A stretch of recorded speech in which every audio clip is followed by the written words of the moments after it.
Here I have LG K8 2017, and today I'm going to show you how to format SD card on this device.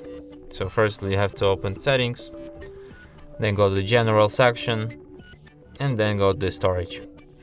Then go to the SD card,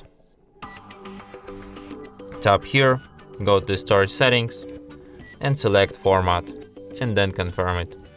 And after a few seconds, SD card will be formatted and ready to be used in you. And that's it. Thanks for watching. If you find this tutorial useful, don't forget to hit that like button and subscribe to our channel.